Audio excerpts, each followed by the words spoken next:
జీవామృతం తయారు చేయడానికి కావాల్సిన వస్తువులు లేదా పదార్థాలు. ముందుగా 200 లీటర్ల డ్రమ్ము ఒకటి కావాలి, 100 లీటర్ల నీరు, ఆవు పేడ, ఫ్రెష్ పేడ 10 కేజీలు, ఆవు మూత్రం ఎంత పాతదైతే అంత మంచిది. ఆవు మూత్రం ఎప్పటికైనా పర్లేదు, 3 సంవత్సరాలలోపు ఎప్పుడైనా వాడుకోవచ్చు. పేడ మాత్రం ఫ్రెష్దే కావాలి, 1 లేదా 2 రోజులు మాత్రమే తీసుకోవాలి. పప్పు దినుసుల పిండి, శనగపిండి 2 కేజీలు, ద్విదళ జాతికి సంబంధించి ఏదైనా తీసుకోవచ్చు, శనగపిండే కాదు, కందిపిండి, పెసరపిండి, మినుము పిండి తీసుకోవచ్చు. పుట్టమట్టి లేదా అడుగు మట్టి గుప్పెడు, 2 కేజీల బెల్లం, కప్పటానికి గోని సంచి, కట్టడానికి తాడు, తిప్పటానికి కర్ర. నీరు లేదా బోరు నీరు మాత్రమే తీసుకోవాలి.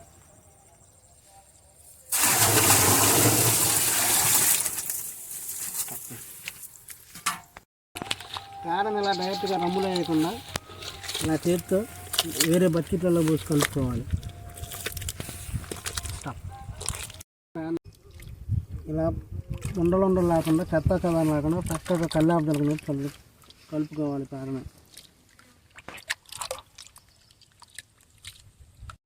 తర్వాత శనగపిండి, పేడ తర్వాత శనగపిండి కూడా శుభ్రంగా నీళ్ళల్లో ఉండలు లేకుండా కొద్ది తీసుకుంటూ కలుపుకోవాలి. ఎలా అంటే బజ్జీల పిండి వేసుకుని కలిపినట్టు కలపాలి.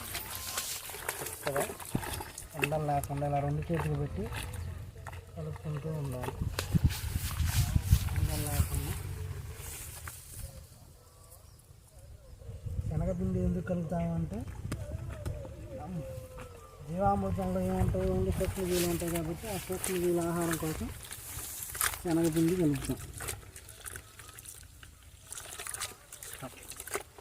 కలుపుకోవాలి. కలుపుకున్న తర్వాత దీన్ని 100 లీటర్ నీళ్ళు పోసుకోవాలి.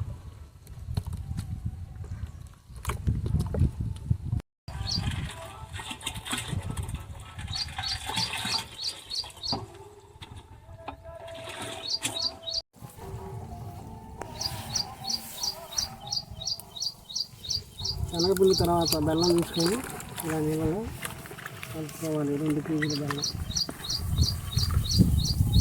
బెల్లం దేనికంటే సూక్ష్మజీవుల ఉత్పత్తికి ఎక్కువ కావటానికి, సంఖ్య పెరగడానికి దోహదపడుతుంది. ఈ విధంగా బెల్లాన్ని ఉండలు కట్టకుండా శుభ్రంగా తీసుకొని వేయాలి. వాటిని కూడా వేరే నీళ్ళలో తీసుకొని శుభ్రంగా కలుపుకొని దీంతో చెత్త చెదారం తీసేయాలి.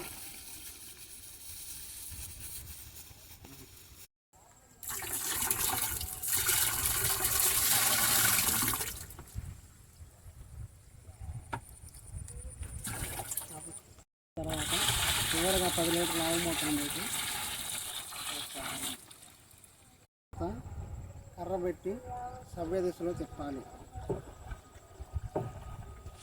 ఇలా 12 గంటలకు ఒకసారి సవ్య దిశలో రోజుకు 2 సార్లు తిప్పుతూ ఉండాలి.